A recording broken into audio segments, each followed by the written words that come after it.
People who don't understand people pleasing will never understand how when you say no to something that you can do, but you just don't want to do it, can kind of cripple you because you have such a big heart and you want to do. But also, when you give to other people to the degree you sacrifice yourself, you make the other person a thief because they're stealing from you what you need and they don't even know it.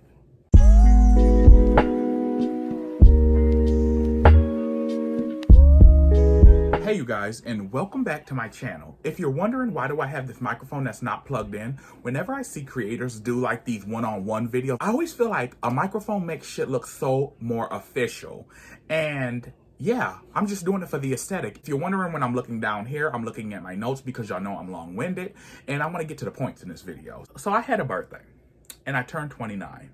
And this feels like an odd year because leading up to my birthday, I decided to do Ramadan fasting. And one thing I've realized during fasting is whenever you fast and you're starving the body, you have to feed the soul. Because no matter what you believe in, you will get some type of divine message if you pay attention close enough to what your mind, body, and soul are saying. So I started getting these divine signs to read Toni Morrison's Song of Solomon.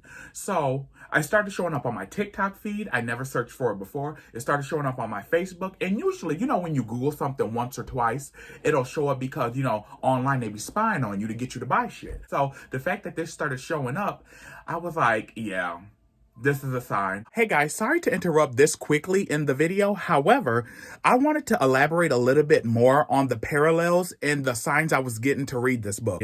But after I read the book thoroughly, twice, I want to talk to you guys about the parallels that show this book was meant for me to read. So first of all, Milkman loses his aunt at the end. Spoiler alert.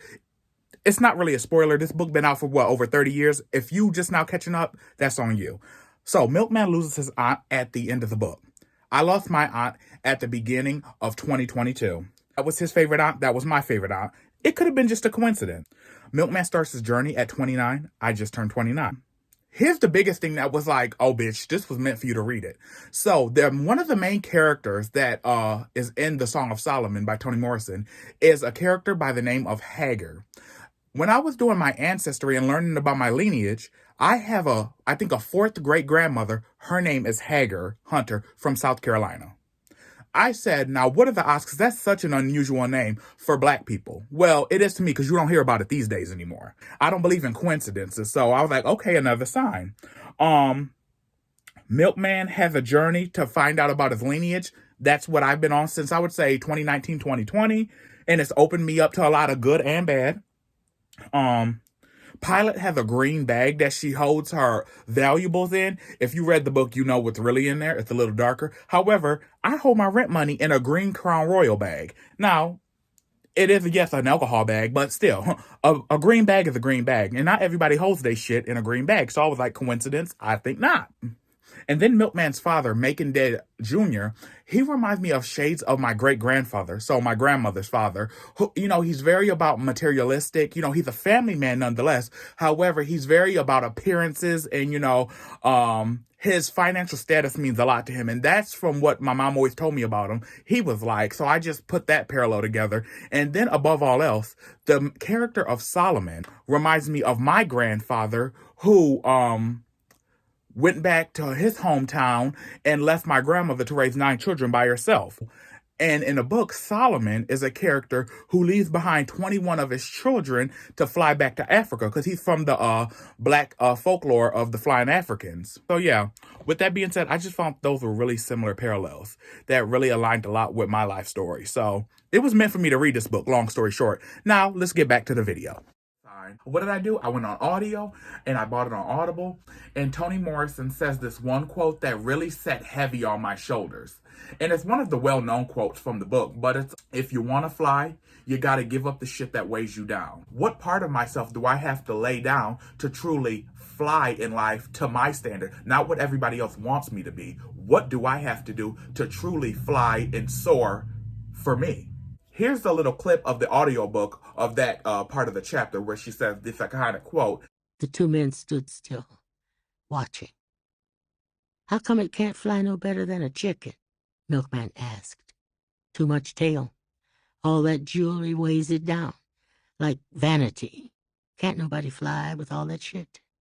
Want to fly? You gotta give up the shit that weighs you down. And it was that simple quote that made me take a magnifying glass to my life. When I tell you those invisible insecurities that I realized were held on by my ego is what weighed me down the most, it was such a profound moment for me, you know? I felt like after reading the Song of Solomon, waking up on my 29th birthday, somebody just dropped the baggage on my doorstep that always belonged to me, but I always had somebody else's mental baggage claim. Or I let my baggage be carried by other people. And on my 29th year, I woke up and all my baggage that I put on people or just try to hide away so I didn't have to deal with it because out of sight, out of mind, it was on my doorstep like, bitch, hello, welcome home. What I did is I started going back through my 20s. And I'm only going to say the big things in my 20s because, you know, this is a personal journey. I had a lot of red flags. I spent a good portion of my entire 20s being an overly opinionated, insecure, jealous people pleaser. And the irony of people pleasing is often the people I tried to please were never that pleased in the long run. Even if they were pleased, you know what ended up happening? I wasn't happy. I made them thieves and I didn't even know it. There's a quote that Iyanla Vanzant said on an Oprah Winfrey episode where, let me Google this and quote this because I don't want to get this wrong. Iyanla Vanzant once said on Oprah, "When you give to other people to the degree you sacrifice yourself, you make the other person a thief because they're stealing from you what you need and they don't even know it." And that's exactly what I was doing. I would be people pleasing to people who all it took is a simple no. Or I can't do it, or I'm sorry, maybe next time. People who don't understand people pleasing will never understand how when you say no to something that you can do, but you just don't want to do it, can kind of cripple you because you have such a big heart and you want to do, but also a lot of times you're exhausted, you're overwhelmed, you're just fucking tired. And you can't pour from a cup that's empty. I can only have boundaries if I enforce them first. I can't give boundaries to other people and be like, respect my boundaries if I'm not enforcing them. My boundaries are gonna fall flat every time, and they did. They did. But the whole people pleasing, I realized, evolved in me. And it didn't evolve for me to become better. It evolved into me seeking outside validation. If I can't please them, at least I can seek their validation, which is an empty pursuit within itself. That wrapped me up so much to even the extent of me going to college. You know, I went to college for all the wrong reasons. I should have waited till I knew exactly what I wanted to go for and then gotten debt. You know, because debt was going to come regardless. Going to a university to say you went to a university for bragging rights, to not even get the degree at the end of the day because you dropped out a year before it was completed, is insane. It's crazy.